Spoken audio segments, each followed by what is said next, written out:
بسم الله الرحمن الرحيم الحمد لله رب العالمين والصلاة والسلام على نبينا محمد وعلى آله وصحبه أجمعين أما بعد السلام عليكم ورحمة الله وبركاته.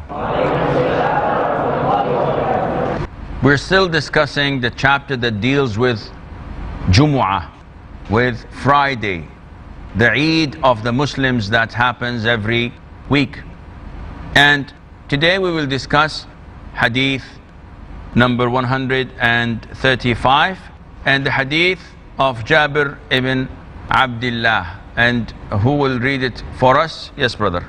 Narrated Jabir ibn Abdullah radiallahu anhu, a person entered the masjid while the Prophet sallallahu alaihi wasallam was delivering the khutbah, sermon on a Friday. The Prophet sallallahu alaihi wasallam said to him, "Have you offered your prayer?"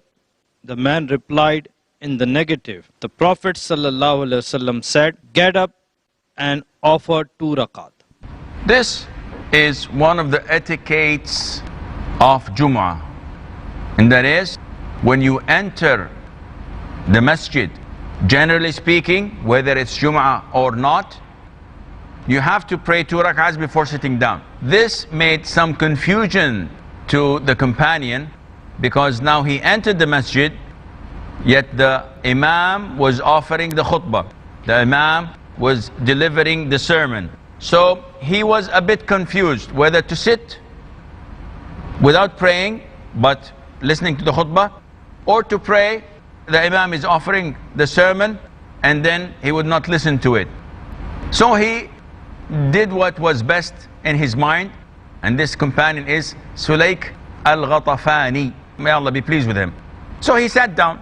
This leads us to another point, which is that the Prophet ﷺ was paying attention to what was happening in the masjid. So he saw something wrong. He interrupted his sermon and asked the man, "Did you pray 2 rak'ahs?" He did not jump into conclusions. He did not say, "Stand up and pray," because there is a possibility that the man prayed at the back where the Prophet did not see him, ﷺ. So he asked him, and the man said, "No, I did not." And then the Prophet ﷺ ordered him to stand up and to pray. And that is why scholars differed in regards to the ruling on praying before or when or while the Imam is offering the sermon.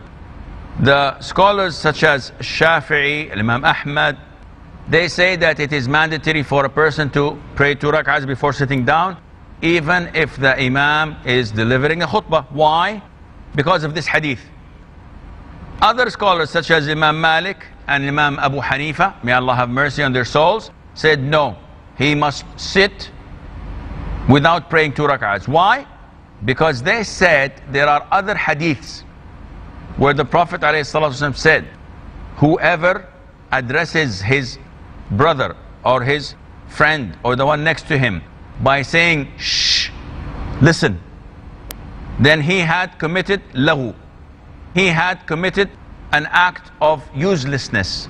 And they said that if instructing people to do good things would be lahu, then praying 2 rak'ahs would be lahu as well. And this analogy, this qiyas, is not accepted at all. And this justification is completely rejected. Why? Because we have the instruction of the Prophet ﷺ and we have the authentic hadith. One would say, didn't the companions know? Didn't the Imams like Imam Abu Hanifa and Imam Malik know about this hadith? Why did they say against it? First of all, as Muslims, we think highly and regard them greatly as Imams of Islam. So we do not doubt them. We do not accuse them. On the contrary, we respect them to the extent that we say maybe the hadith did not reach them. They did not know about it. Maybe they knew about it but thought it was not authentic. Maybe they thought it was authentic but they thought that there are more overwhelming evidences. Either way, we follow their teachings. And Abu Hanifa said, may Allah have mercy on his soul, if you find a hadith that goes against my teachings, take my teachings and throw them on the wall. Meaning, disregard my teachings. Because the hadith is the pillar that Abu Hanifa is saying we abide by. And all of this has been reported by Imam Malik and also Imam Al-Shafi'i. Imam Malik says, everyone among us, whatever they say, might be accepted or rejected, except the person in that grave. And he points at the grave of the Prophet ﷺ. You may never ever reject what he says. You have to accept everything he says. But Imam Malik says, all the other scholars, all the other companions, you may accept and you may reject, because they're human. But the Prophet ﷺ, he is the messenger of Allah, and he never utters a thing, he never says a thing except that Allah Azza wa Jal has commanded him to say. Therefore, we respect Imam Malik, we respect Imam Abu Hanifa, we respect Imam Shafi'i, we respect Imam Ahmad ibn Hanbal, yet no one is above the Quran or the Sunnah. If they go against the Quran and the Sunnah, we give them the benefit of the doubt by saying they did this due to a reason that we may not know of, but never ever accuse them of wrongdoing or misleading the Ummah. A'udhu billah. They have been accepted by the whole Ummah. So, it is part of the Sunnah to pray 2 rak'ahs before you sit down. We move on to hadith of Abdullah ibn Umar, may Allah be pleased with him, and the brother would read it for us, please. Narrated Abdullah ibn Umar, the Prophet used to deliver the 2 khutbah while standing, separating them by sitting in between them. Now, in this hadith, we learn what the Prophet used to do on Friday. Because this is not mentioned in the Quran, right? We don't have mentioning of how many khutbahs in Friday. Therefore, we have to learn it from the Sunnah. Ibn Umar tells us that the Prophet ﷺ used to deliver 2 sermons, and he separates between them while a short pause by sitting down. And he used to deliver these khutbahs while standing. Therefore, scholars say that it is mandatory to have 2 khutbahs before Jum'ah. If you have it after the prayer, your prayer is invalid. And if you don't have any prayer, the Imam comes in and calls for the prayer and prays 2 rak'ahs, Jum'ah, this is invalid. It is a condition that you have 2 sermons before the Friday prayer. And they differed. What is the ruling on sitting in between them? The majority of scholars, and which is the authentic opinion, is that sitting is sunnah. It's recommended. If you don't sit, your khutbah or your sermon is correct. What is the ruling on delivering the khutbah standing up? Only Imam Al-Shafi'i said that it is mandatory. If you're capable of standing up, you have to stand up. The majority of scholars say that it is not mandatory, but it is highly recommended. And it most likely that it is mandatory because the Prophet ﷺ had never ever offered it while sitting down. But if hypothetically we have someone who is a scholar but on a wheelchair, or a scholar who is unable to stand and he sits, his prayer is valid and it's no problem in doing it. Some think that it is part of the sunnah to hold a sword while giving the khutbah. So some of them, while giving the khutbah, have sword, indicating that Islam was spread by the sword. And this is not part of the sunnah at all.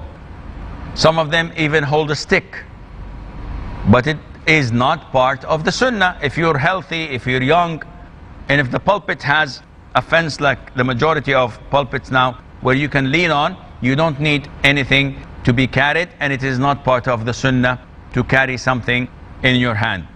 Now, what is the khutbah?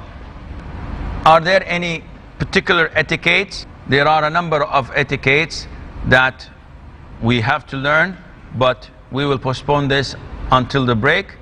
So stay tuned, and inshallah we'll be. Assalamu alaikum and welcome back.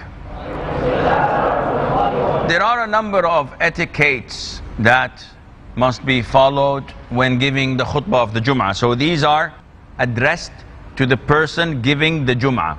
And in fact, it's one of the greatest roles a Muslim can assume in this life, because he is assuming the role of the Prophet ﷺ. And imagine how many people you can guide and lead and direct to Islam through your sermon.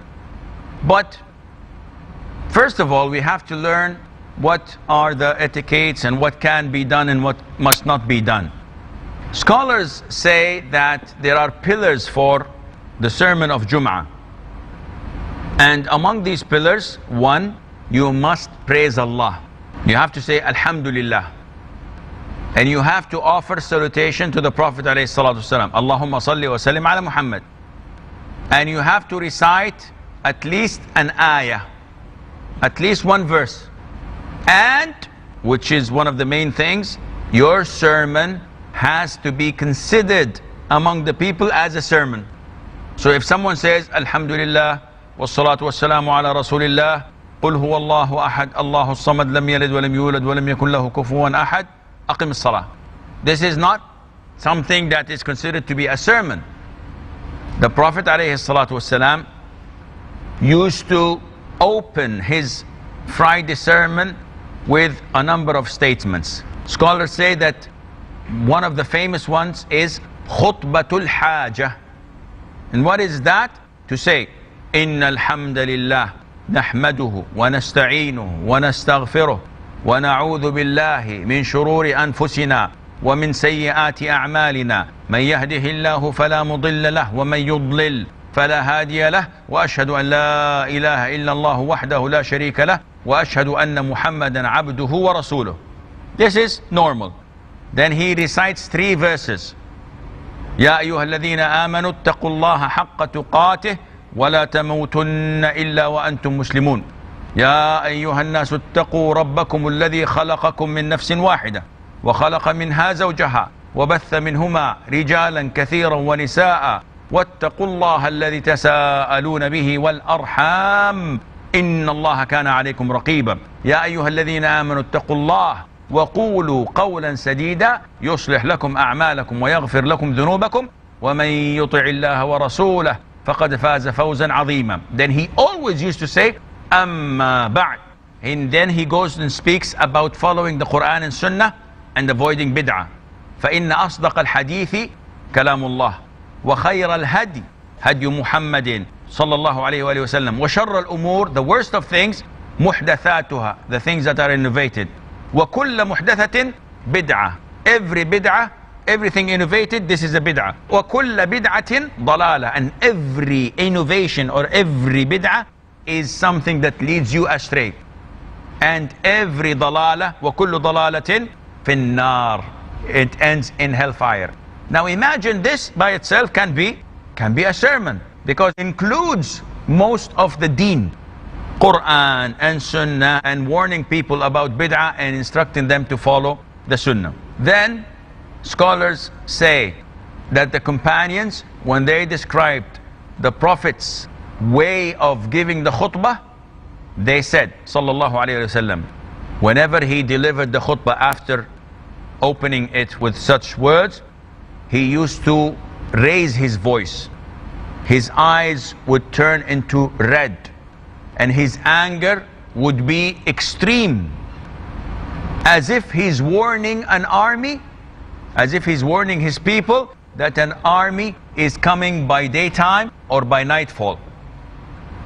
So if you're warning your people that there is an army coming to attack, how would you say, guys, there is an army that is about to annihilate you in 5 minutes. Take care, have a good day. No one would do this. And that means that the Prophet ﷺ, when he gave his sermon, he used to react with it.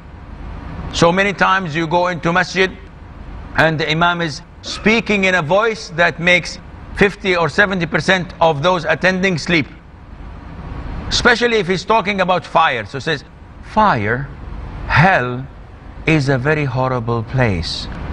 People are tortured and it's so huge.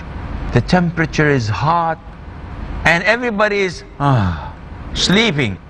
While the sunnah is, you should make the people react by saying, fire is something that throws fear in the hearts of the believers. Why? Because it is Allah's anger. When you speak like this, everybody is watching you and comprehending every single word that comes out of your mouth. And this is what the Prophet used to do, alayhi salam. Not that he was a violent person. On the contrary, we have no single narration that he killed or beaten anyone, with the exception of Umayyah ibn Khalaf. He's the only one that we know that the Prophet killed him. But we don't know the Prophet ﷺ to be violent or someone who is driven by rage and anger. On the contrary, sallallahu alayhi wa sallam, no one was calmer than him. But when it comes to Friday sermon, it's once a week. It is crucial and important that you deliver it in the same attitude and the same manner that the Prophet used to, alayhi salatu wasalam. Also, it is important to know that the Prophet sallallahu alayhi wa sallam said that the length of a man's prayer and the shortness of a man's sermon is a great sign of his comprehension and knowledge. What does that mean? It means that on Friday, the shorter your sermon is, the longer your prayer is, this is a sign that you are a person of knowledge. You understand the sunnah. Nowadays, it is the other way around. People prolong the speech, the khutbah, the sermon, for half an hour, for 40 minutes. And when they pray, قُلْ يَا الْكَافِرُونَ قُلْ هُوَ اللَّهُ أَحَدٌ. So short. And this is not in accordance to the sunnah of the Prophet alayhi salatu wasalam. The soul of the khutbah, of the sermon, should be reminding people of Allah Azza wa Jal and preparing them for the day of judgment and giving them what benefits them. Sometimes you go to masjid and the khutbah from the beginning to the end is about elections and about who to elect and the role of politics in Islam. What is this? Is this part of the khutbah of the Prophet? No. Sometimes, unfortunately, you have paid imams. So they're working as an occupation, not as an obsession and a need to teach people. So they read the same book for the past 20 years. Every Jum'ah, they read the page. Every Jum'ah, they read it. And every 6 or 7 weeks, people start to challenge it themselves. What do you think the khutbah would be? It's going to be about this or that. So no, I remember it's going to be about this. After khutbah, didn't I tell you? They know it by heart. Now do you consider this to be part of the teachings of the Prophet ﷺ? Not at all. Therefore, it is recommended that the imam invests a lot of time in preparation of the Friday sermon, because sometimes it is the only sermon that people hear throughout the whole week. In Muslim countries, we hear it in the radio, we see it on the TV, with every Asr or Maghrib prayer, there is a lecture, there is a dars in the masjid. So you're always gaining knowledge, whether you like it or not. In some Muslim countries, people don't hear any word of advice except in Friday. And even Friday, it is fabricated. It is something that is so funny. And one of the brothers asked me a question last time. What is the ruling on giving the khutbah in your native language? Scholars say, if the majority of the people don't speak Arabic, then you have to have the pillars in Arabic. And that is, Alhamdulillah, Salatu wassalamu ala Rasulillah. They say that not only praising Allah and offering salutation to the Prophet, you have to give the kalima. which is Ashhadu an la ilaha illallah wa ashhadu anna Muhammadan abdu wa rasuluh. So it is not only sufficient to praise and to offer the salutation. These are important, which is the kalima or the shahada. And after that, you recite most of the verses in Arabic and you translate them, and the rest of the khutbah is in your native language. That's why when I travel abroad, especially to England, I deliver all of my khutbahs in English.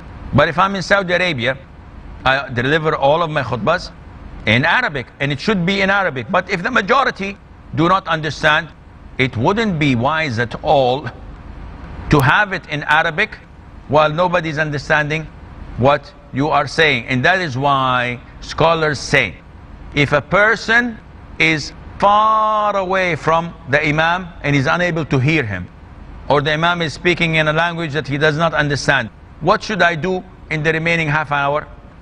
Scholars say, read the Quran, make dhikr, make dua, because I'm not benefiting from the sermon, I'm not understanding, or I'm not hearing, and therefore it is okay for you to engage yourself in something else. Among the things that the Prophet used to ﷺ always repeat, خَيْرَ الْهَدِي هَدِي مُحَمَّدٍ وَشَرَّ الْأُمُورِ مُحْدَثَاتُهَا. The Prophet used to always emphasize on that the best of guidance is his guidance, and the worst of things are innovated matters. And all the time the Prophet used to warn us from innovating. Unfortunately, the majority of Muslims are innovators. And this shows you how far they are from the teachings of the Prophet ﷺ, and how engaged they are in this dunya for their own welfare. So those imams who innovate, they don't want the welfare of their followers and congregation, they want the welfare of their bank accounts and their pockets. So they keep on fooling people and keep on diverting away from the sunnah of the Prophet ﷺ. The khutbah has to be, the main subject has to be how to get people closer to Allah. This is the core and the soul of the khutbah. Whether describing hell, or describing paradise, or talking about the sunnah, or talking about halal and haram, teaching them regulations and rules of Islam, you have to have this objective in your mind to draw the people closer to Allah Azza wa Jal. This is all the time we have. Until we meet next time, fi amanillah. Wassalamu alaikum wa rahmatullahi wa barakatuh.